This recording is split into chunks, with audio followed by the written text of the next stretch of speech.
I discovered the magic of being in the mountains when I needed it the most.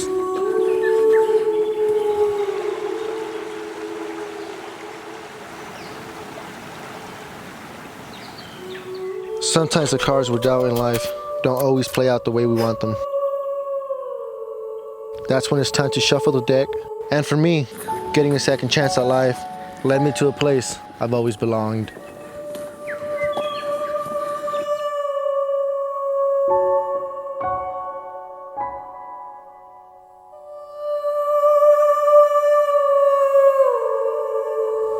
My senior year of high school, I was running cross country, and I was able to run for hours before, but it got to a point where I'll run like a mile, I'll feel this really bad pain and I couldn't continue. Once wrestling season started, it was towards the end where I just couldn't, practice. The pain in my leg was right under my right knee, and it felt like a really, really bad bruise. I went to my regular doctor and I told her that I had this really bad pain in my knee. That's when I got an x-ray taken of my leg, and Dr. Palomaki told me that I had a tumor. And that's when it hit me, That's when my world stopped, and I took it all in.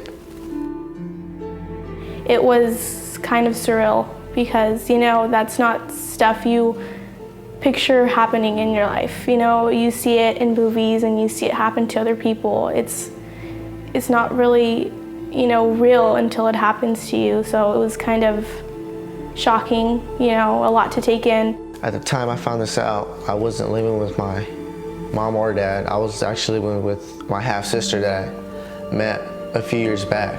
I lived with my mom for 13 years. She just started abusing drugs, and my dad was having his problems, and then he got in a little trouble with the law, and that just made it a little bit harder, basically, because I didn't have that family to bounce back on. After my doctor told me I had a tumor, she recommended that I head down to Valley Children's Hospital as soon as possible. Miguel had a rare form of bone cancer called osteosarcoma, which affects the long bones of the body, like your legs and your arms. And in his case, it was so big that we were unable to remove the tumor.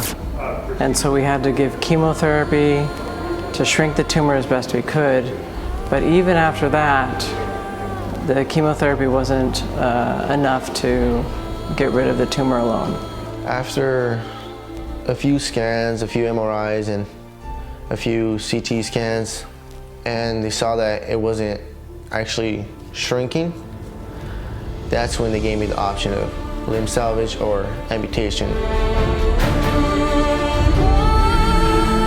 I think the hardest part for him was that sometimes we can take the tumor out and what we call a limb salvage or a limb sparing surgery. But for Miguel, he had to have his leg amputated. If I wouldn't have gone through with the surgery, with the amputation, there was a chance that there still would have been a few cells left.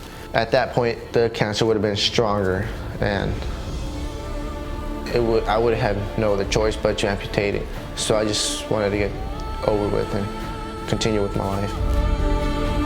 So after his amputation, a lot had changed. He didn't really like to ask for help. He didn't want me to see him that way, but there was, really nothing he could do. I had to help him, and it was really hard, seeing someone in that much of pain and knowing you can't do anything about it. The hardest part is basically having to put on my leg every day, I gotta put my leg on just to, get a bowl of cereal, walk my dogs.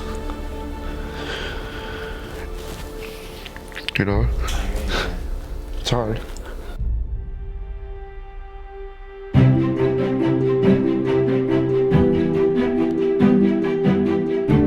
There was was, you know, a lot of weight lifted off my shoulders and that I didn't have cancer anymore.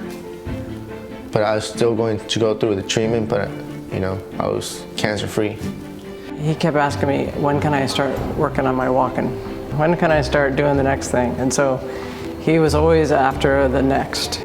Inside, you know, I was really thinking that it was just another wall that I had to break through and, you know, just find the good in the bad. It took him a while. He needed still to do physical therapy, and so it was a long road, but it was never a road that he wasn't ready to tackle. He didn't just survive his cancer, he actually thrived. I like coming to the mountains to reconnect with what's real, what's untouched, what really matters. I came up with a bucket list and something I gotta look forward to, you know, just crossing things off my list, and climbing Yosemite is just another box checked off. I'm not even thinking, I'm speechless. I'm speechless.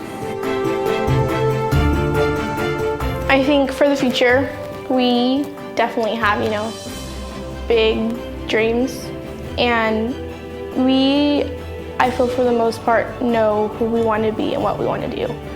And all it is now is just, you know, taking the right path to get there.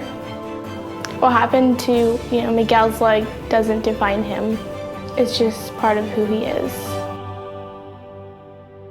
The doctors at LA Children's gave me a second chance at life, and I owe it to them and to myself to live every second of my life to the fullest.